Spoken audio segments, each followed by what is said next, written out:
Hello, I'm back again to talk more about our American system. And what I would like to talk about today is the American credit system. This is something that most Americans don't know very much about. And also, most people in Congress don't know much about it either.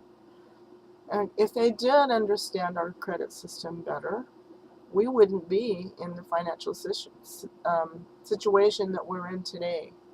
So that's one reason why I'm doing these videos, is because there is a huge need for people to learn these things.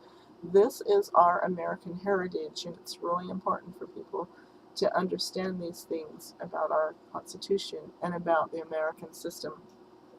So, first of all, I want to talk about, well, I guess I'm going to talk about Mike Lee again, because he is a person that likes to say that he's a constitutionalist. Well, when somebody um, goes around telling people that he's a constitutionalist and advertises it, then that sets them up for when they don't follow the Constitution, and when they demonstrate that they don't understand the Constitution, that they are more open to be corrected than the other people in Congress who don't. They likewise don't understand the Constitution. So it's not that I'm trying to pick on Mike Lee necessarily any more than the other people, because they are not following the Constitution either. They don't understand the Constitution either. But Mike Lee claims that he has an extraordinary understanding of the Constitution. So that's why I point him out as much as I do. So what I would like, first of all, to talk about is his claim that he's trying to promote the idea that we should have um, a balanced budget amendment adopted in our Constitution, and this is a travesty. This is totally unconstitutional. And the saddest part about it is that most people are misled by him, because they think it sounds like a good thing, because we have such an astronomically high um, debt in our country, and so it seems to be like a good idea. But if people really had a good understanding of the Constitution, and if they really examined everything more closely, they would realize how unconstitutional this is. First of all, um, the debt that we have was acquired by fraud. People committing fraud against the American citizens, going against the general welfare of the American people. The banks looting the American population through their bailout schemes, and um, and their their gambling on Wall Street, and all of these things that they've been doing, illegal things, and then they hold the American people, um, make them pay for all of their gambling debts. And so the idea that we have so high of a problem, such a huge problem with a high, astronomically high debt, um, it's a different situation than what Mike Lee is proposing. Okay, so this situation, it is unconstitutional. It should not have been allowed to happen that way. But the thing that caused it is the very thing that Mike Lee does not want to do anything about. And the fact that he does not want to do anything about it to correct the situation, is that in itself is unconstitutional. He is not holding the people who created this debt accountable, by which the only constitutional thing for him to do would be to require them to pay their own debt. We're not responsible to pay for Wall Street's gambling debts or the elitist bankers' gambling bets. And the fact that our people in Congress are not protecting the American people, they are allowing the looting schemes of these criminals to continue and drive our debt up higher and higher is a tragedy. And it should not be allowed to happen. But what they're doing is they're using this situation, this criminal activity on Wall Street and their associated bankers to justify executing another unconstitutional act. And that is the idea of adopting a balanced budget amendment in our Constitution. We don't need, that is totally unconstitutional to do that. What they need to do, what our Congress people need to do, is they need to enact the Glass-Steagall law, which would reverse the gambling debts that we have been required to pay, and it would reverse that, and it would relieve us of this huge astronomical debt that these criminals have laid upon the backs of the American people.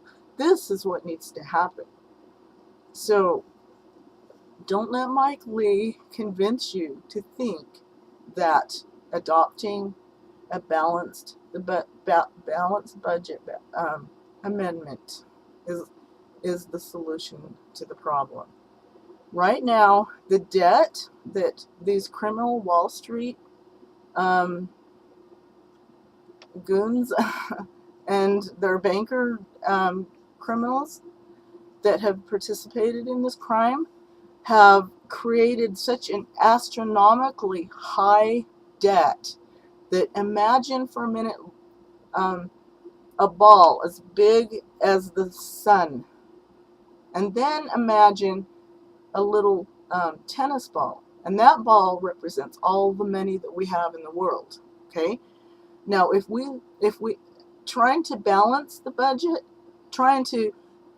balance the budget by budget cuts, by these things that Mike Lee is trying to do, and other people in Congress, is like trying to cover the sun with this little tennis ball.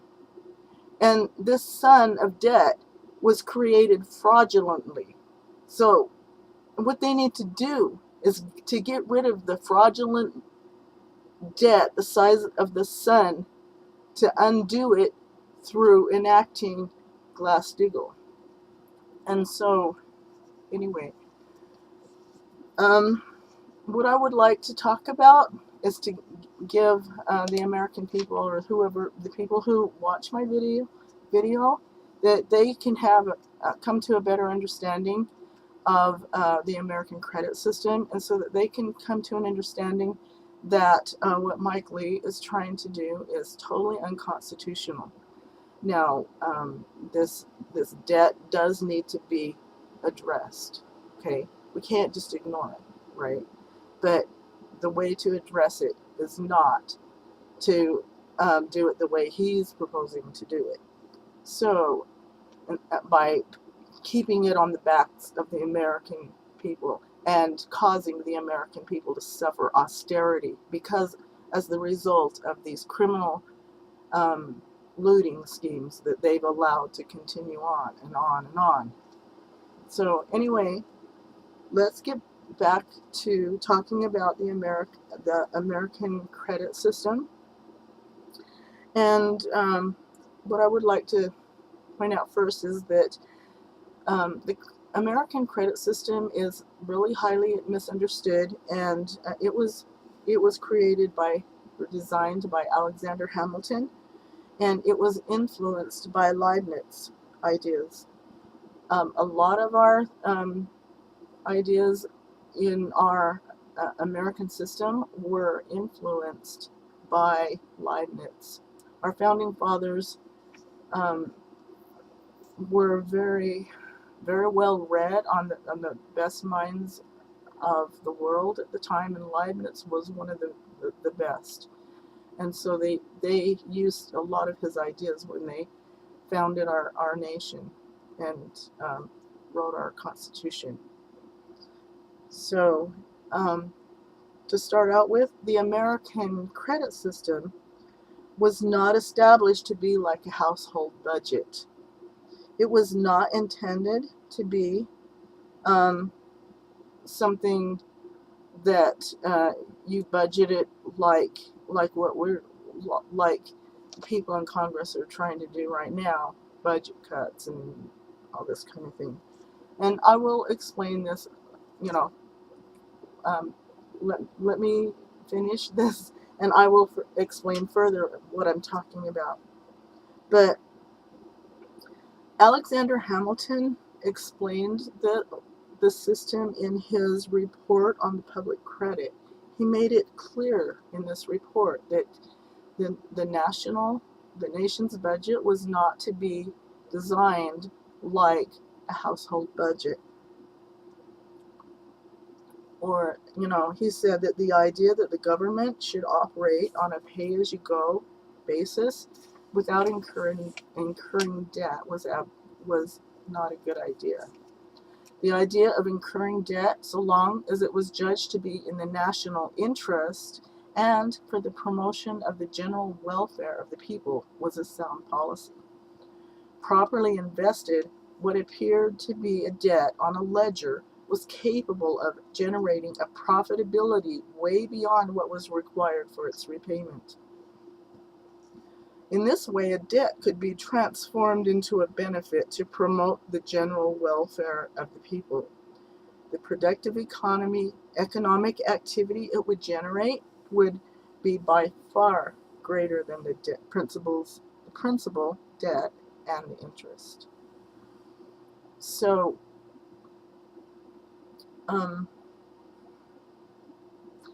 the idea of incurring debt for something that is productive is a good idea, but what Wall Street is doing, they're gambling with it and creating they're gambling and losing and creating huge debts and then expecting Americans to pay for the gambling debts. And it's a big, huge Ponzi scheme that they've created. And it's a system of derivatives, which is just gambling on a gamble.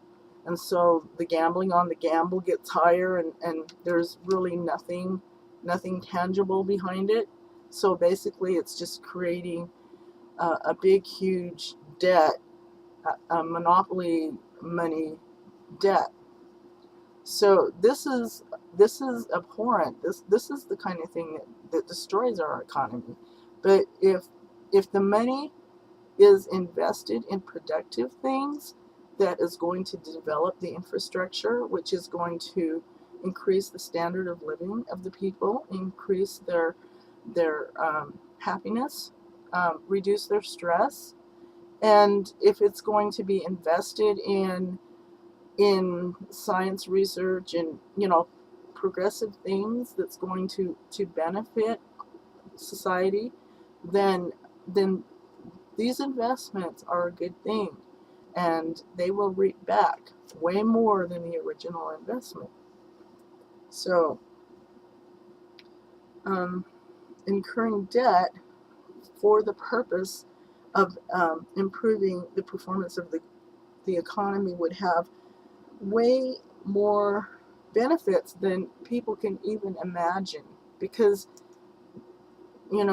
it's a snowball effect, and it's hard to even explain it, because one economy affects another, and the science investment in science reaps back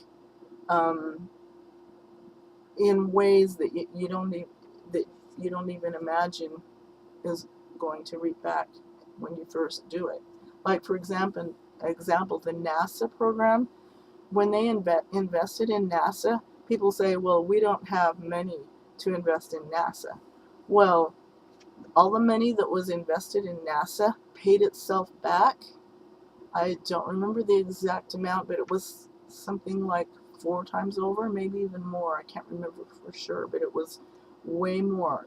The amount of money that it paid back was way more than the original investment, because what it did is it was an investment in scientific progress, which increased productivity in other sectors of the economy, in business, and other ways that they didn't even realize that it would have an impact on. And so this is a good thing, and to try to hold back the country's investment in productive things is going to be it's going to hurt the advancement of the population, and so it's going to incur a negative result on the general welfare of the people. So that's why it's unconstitutional, because anything that goes against the general welfare of the people well, let me finish my sentence. That's why it's unconstitutional to adopt an amendment that requires us to balance our budget and doesn't allow us to invest, incur debt to invest in something productive. It's unconstitutional to do that, because it hurts the general welfare of the people to do that. So anyway, and the American credit system is so much different. It's a completely different system than what we're under today. We're under the British monetary system. People don't realize that it's the British Empire system, a system of empire, their monetary system that we're under, and it is a system that is designed to generate wealth for a few people at the top, and the people at the bottom are, it's basically providing wealth for the people on the top at the expense of the people on the bottom. That's the monetary system that we're under today. So I know it sounds a little bit confusing. It's a little bit different, but I'll try to explain this a little bit better as we proceed. So I know so many Americans fall for the fallacy of what is being promoted. Claims that we need to balance the budget by budget cutting, and by adopting a balanced budget amendment and things like that. But it's because people don't understand the credit system. So I'm going to try to explain it a little better. But to understand the credit system, you have to really have a really good understanding of what the role of government is. And so that's part of the reason why people have such a hard time understanding the credit system, because they have a misunderstanding about the role of government. A lot of people think that the role of government should be minimized. And if you think that, that's going to make it a lot harder for you to understand the credit system. So, but let's go back to the Declaration of Independence and talk about the basic universal principles that our nation was founded upon, to gain a better understanding of what we're talking about of the credit system. And so I'll go back to the quote: "We hold these truths to be self-evident, that all men are created equal, endowed by certain unalienable rights, that among these are life, liberty, and the pursuit of happiness." Endowed by our Creator with certain unalienable rights. Okay, in a prior video we talked about this already, and we discussed that the message our founding fathers were proclaiming to the world was a message of equality, and that you know, that it was geared towards the heart of the belief system of the British system, that, you know, their system, that royalty has the right to rule over the rest of the people by virtue of their inherited supposed right of royalty. So that is totally contrary to the American principle of equality. And but now we're going to focus on what they meant by the words life, liberty, and the pursuit of happiness in the Declaration of Independence. The American Republic was founded upon a single unifying principle, the general welfare. So this is part of the idea of life, liberty, and pursuit of happiness.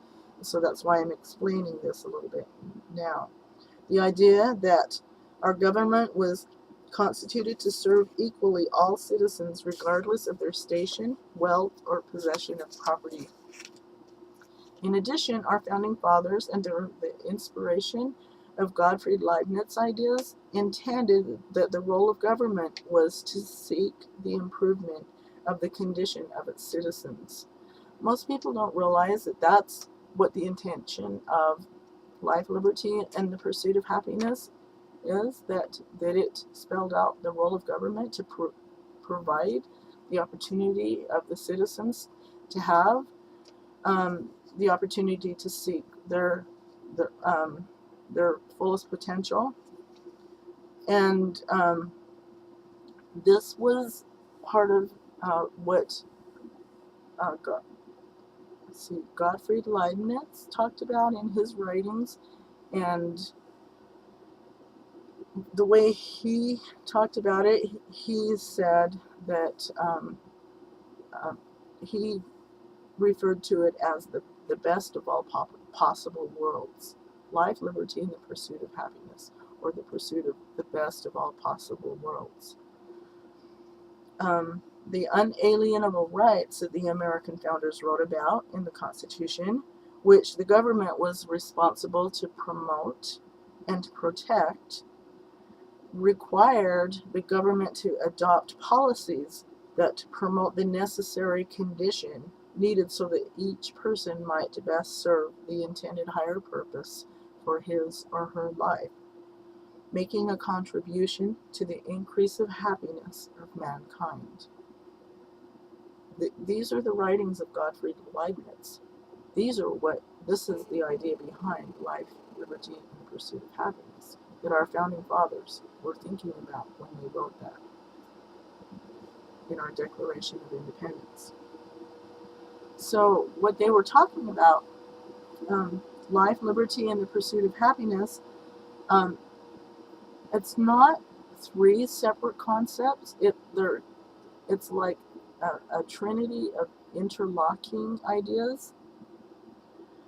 And part of it includes the opportunity to be creative, to develop a person's creativity. And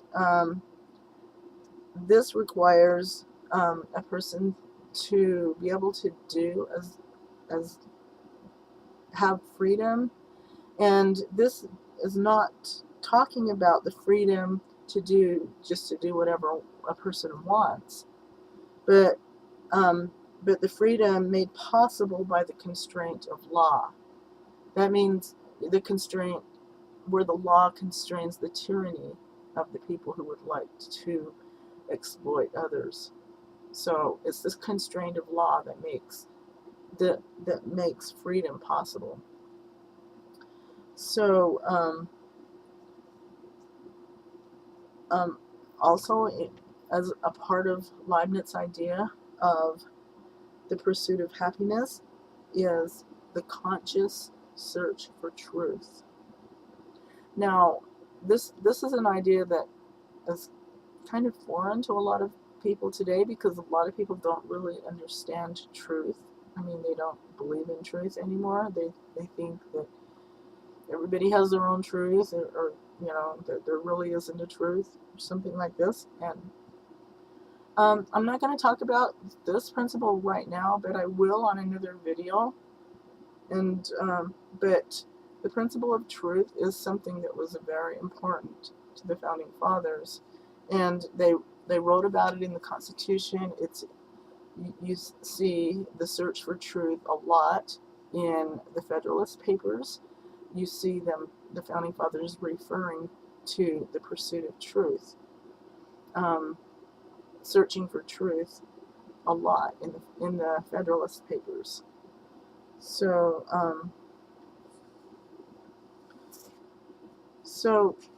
the founding fathers saw that the pursuit of happiness, they defined it, part of their definition, well, actually, probably they would say would be the heart of it, of their definition, is the pursuit of truth. And another way they would say truth is to develop their creativity, because to develop your creativity, they considered that to be synonymous with the pursuit of truth. Through developing your creativity through discovery, because human part of the pursuit of happiness is pursuing new frontiers, new understandings of principles, and this is an innate drive that people have as human beings, and it's part of what makes us happy, to be able to pursue these things. And so this is part of all enveloped in their idea of the pursuit of happiness. So this is what the thinking behind the Declaration of Independence was about. It was about the consciously driven human progress that the pursuit of happiness requires, the pursuit of truth, the pursuit of understanding new principles, new understandings of how the world works. These things contribute to people's happiness, and it is a consciously driven system, consciously driven for improving the human condition and culture. So the culture, what they were creating was a culture of optimism. So Leibniz's interpretation of happiness is the complete opposite of what most Americans equate as happiness today. Instead of happiness being found in a self-centered worldview, it is found in the idea of being your brother's keeper by promoting the general welfare of the people. And it is based on the fundamental principle of agape love, which is the love of Christ. This is the foundation upon which the American Constitution rests. Yet we see too often people try to negate this concept by substituting the word happiness for the word property, life, liberty, and the pursuit of property. And so they annihilate the idea of being your brother's keeper or promoting the general welfare of the people, which is really what the pursuit of happiness is. So there's a lot of misconceptions about our Constitution that are going around, the way people are misled to think about our Constitution. And so this is one of them.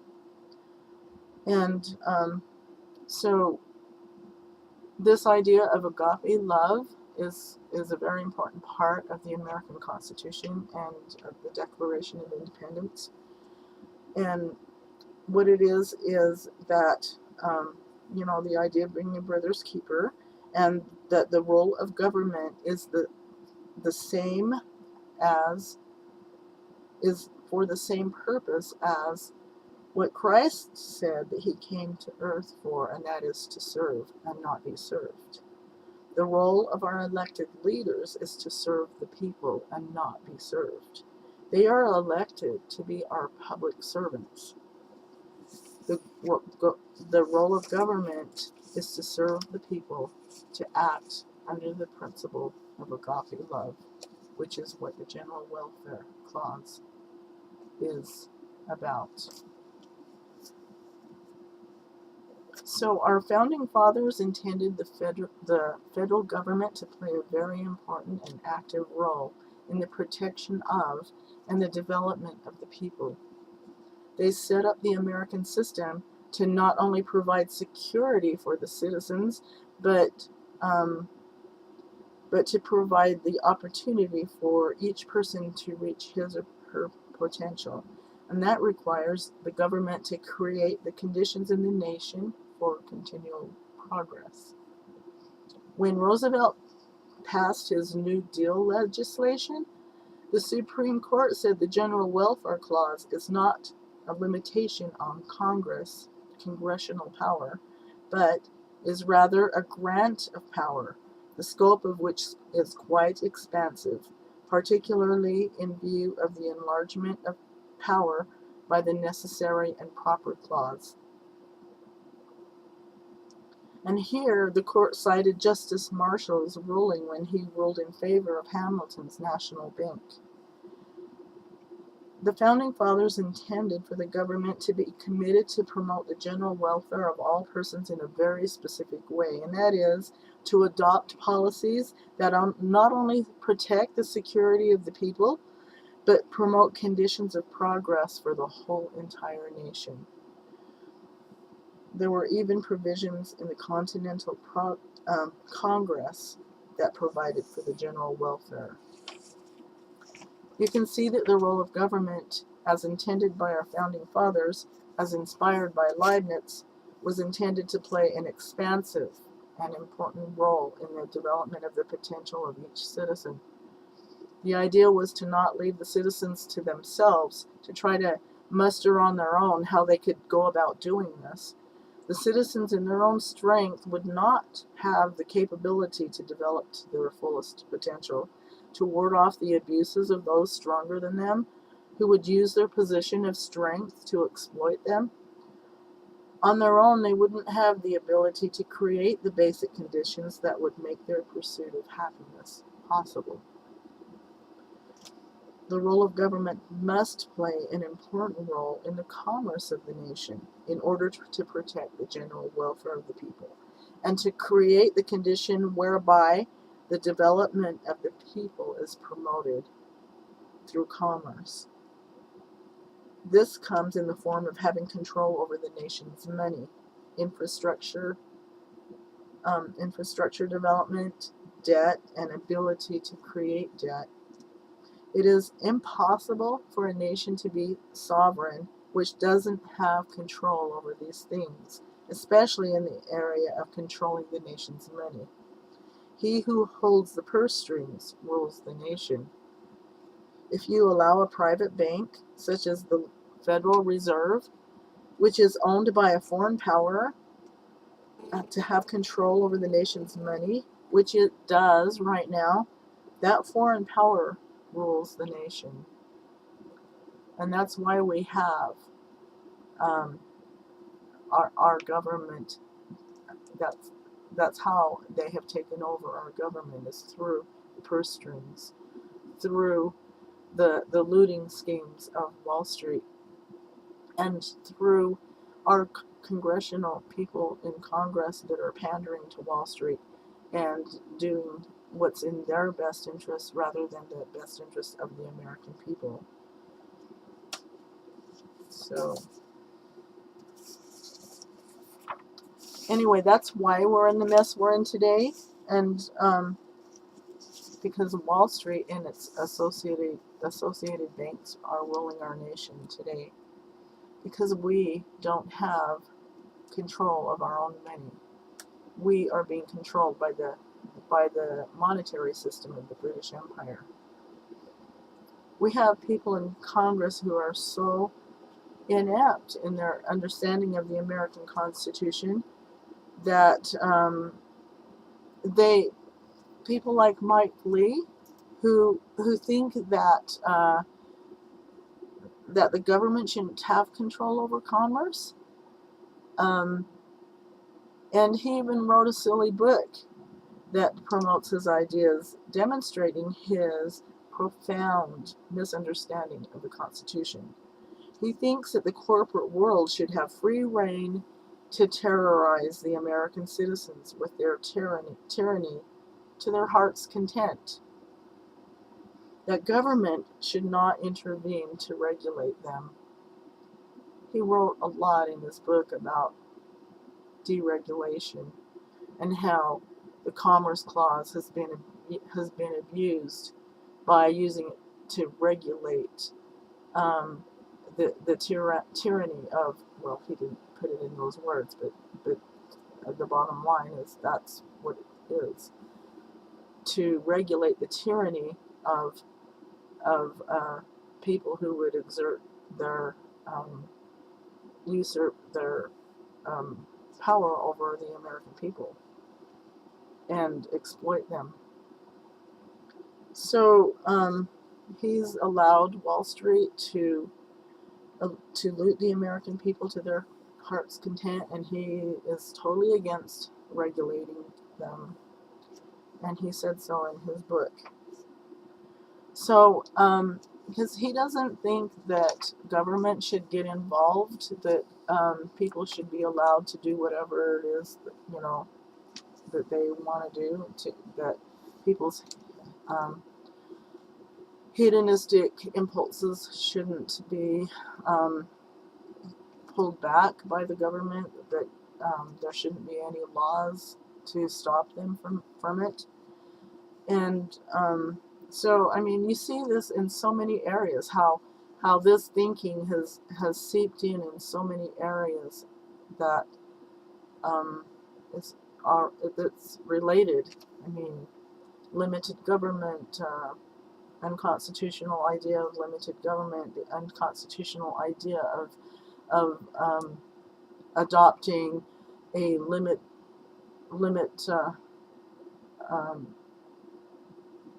balanced budget amendment, and I mean, the list goes on. But the foundational understanding of the role of government is to promote the general welfare of the people, and so, and this requires